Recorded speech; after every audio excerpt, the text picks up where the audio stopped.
Hello there! The first manhwa on our list is Another Love. We have our female lead, Jay, who is an architect and she's planning a vacation to Spain.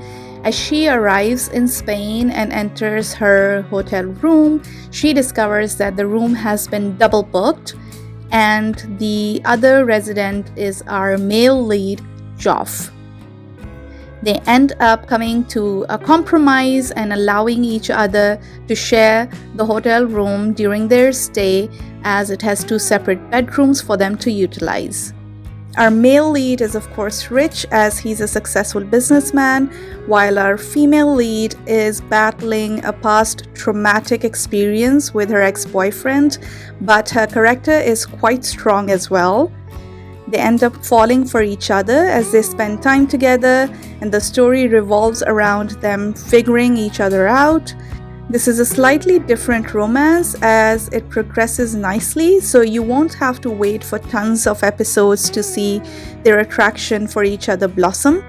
The art style is excellent, and I love how their facial expressions are captured as well as their inner thoughts. It's also a short manhwa, so I would highly recommend everyone to read it.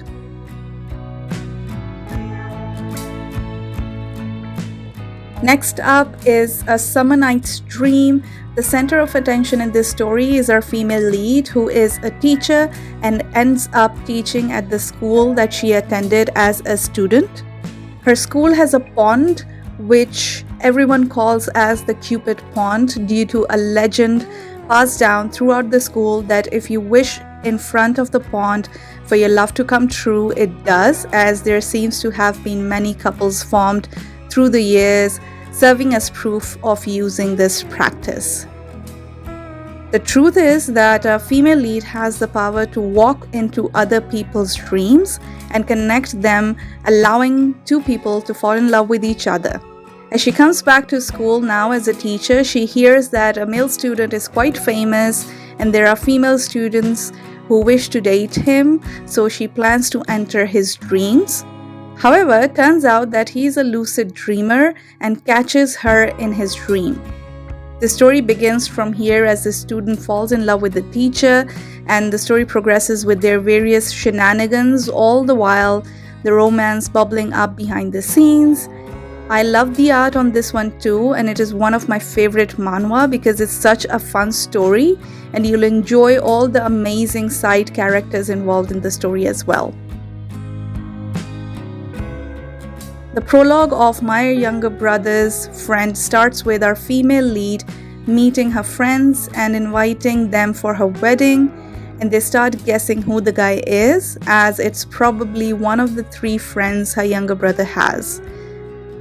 Next, we see the beginning of the story where our female lead has been dumped by her boyfriend and is in a complete mess trying to go about her day-to-day life. The story revolves around her meeting and interacting with the three potential future boyfriends who are all her younger brother's classmates. The story is enjoyable to read because you don't know who she'll end up with, or even if she ends up with one of them or not. But it's fun guessing, and you'll surely be shipping her with one of the three handsome young men. I know it's not everyone's taste to enjoy a romance story between an older female and a younger male lead, but I think we need more of these, because why can't older women marry younger men, if older men can marry younger women and society accepts that? So for me, I would recommend giving this manhwa a try.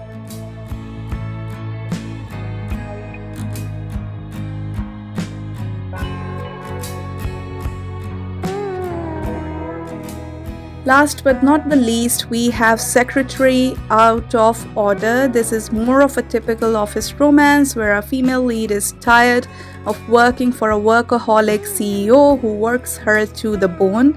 She buys a lottery ticket and wins, and shares her resignation letter with the CEO, who ends up rejecting it. The CEO, who is our male lead, goes about being nice to her, hoping she would decide to stay, and she is thrown off by the changes she starts seeing in him. They end up getting close to each other and eventually falling in love. There is very little drama in the story and the storyline progresses quite nicely. So if you're looking for something light and fun to read, then this would be the manhwa to pick up. I'll do a plug here. Whether you're a new viewer or a returning viewer, please do consider subscribing. My video recommendations are the most simplistic, but they are also all authentic with everything that I've watched and read myself. So if you find yourself returning to this channel every now and then, please consider subscribing to show your support. Thank you. And that's all for today. Thank you so much for watching.